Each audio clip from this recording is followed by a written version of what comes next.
ఏలూరు జిల్లా ఉంగుటూరులో జనసేన నేతల దౌర్జన్యకాండ ఆలస్యంగా వెలుగులోకి వచ్చింది. ఇటీవల ఉంగుటూరు టోల్గేట్ సిబ్బందితో జనసేన పార్టీకి చెందిన ఏఎంసీ చైర్పర్సన్ కారేటి జ్యోతి భర్త సూరత్తుల అయ్యప్ప వాగ్వాదానికి దిగారు. టోల్గేట్ వద్దకు వచ్చిన ఓ వాహనం డబ్బు చెల్లించాలని సిబ్బంది కోరారు.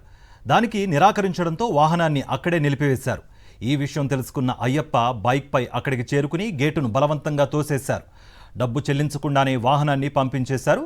జనసేన నాయకుడి దౌర్జన్యం వీడియో సోషల్ మీడియాలో హల్చల్ చేస్తోంది.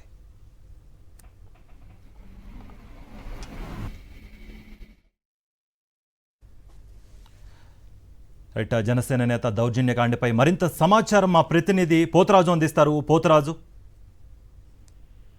కార్తీక్ చూడవచ్చు, ఏలూరు జిల్లాకు సంబంధించి ఉంగుటూరు నియోజకవర్గం అవుతుంది. ఉంగుటూరు నియోజకవర్గ జనసేన నేతలకు సంబంధించి కూడా అధికారంలోకి వచ్చిన కానీ కుటుంబ ప్రభుత్వం అరాచకాలు పెట్టలేకపోతుందని చెప్పి తాజాగా రీసెంట్ గా ఏఎంసీకి సంబంధించినటువంటి నామినేషన్ పోస్టులు ఇచ్చారు. ఆ ఏఎంసీకి సంబంధించినటువంటి కారేటి జ్యోతి ఎవరైతే ఉన్నారో ఆయన భర్త కూడా చూస్తే కనుక ఎవరైతే సూరాభక్తులు అయ్యప్ప ఉన్నాడో అయ్యప్పకి సంబంధించినటువంటి దౌర్జన్యం కూడా తాజాగా వెలుగులోకి వస్తుందని చెప్పొచ్చు. చూస్తే కనుక తనకు సంబంధించినటువంటి వాహనం ఏదైతుందో వాహనం కూడా టోల్ కట్టు పంపించేయాలంటూ కూడా అక్కడున్నటువంటి వారికి కూడా హుకుం జారీ చేశారు. అయితే కానీ అక్కడున్నటువంటి టోల్ సిబ్బంది కూడా ఎల్లో బోర్డు ఉంది, తాము పంపడం కుదరదు, టోల్ కట్టాల్సింది అంటూ కూడా తెలిసి చెప్పడంతో కూడా ఉన్నటువంటి అయ్యప్ప కూడా తమకు సంబంధించిన జనసేన పార్టీకి సంబంధించినటువంటి కుర్రాలతో కూడా అక్కడికి వెళ్లి చక్కగా ఎవరైతే టోల్ సిబ్బంది ఇంగుటూరుకు సంబంధించిన టోల్ సిబ్బంది వాగ్వాదంతో జరగడంతో కూడా అక్కడున్నటువంటి దౌర్జన్యం చేసి కూడా ఉన్నటువంటి టోల్ గేట్ ను కూడా తోసేసి కూడా తన వాహనాన్ని బలవంతంగా తీసుకెళ్లిపోయినటువంటి పరిస్థితి కూడా ఉంది. అక్కడ ఉన్నటువంటి సీసీ ఫుటేజ్ కూడా ఈ వీడియోస్ కూడా రికార్డ్ అవడంతో కూడా ప్రస్తుతానికి అయితే సోషల్ మీడియాలో కూడా వెలుగుగా చేంజ్ అవ్వచ్చు. ఎందుకంటే ఆలస్యం వెలుగు చేసినటువంటి ఈ ఘటనకు సంబంధించి కూడా ఇచ్చి కూడా అయితే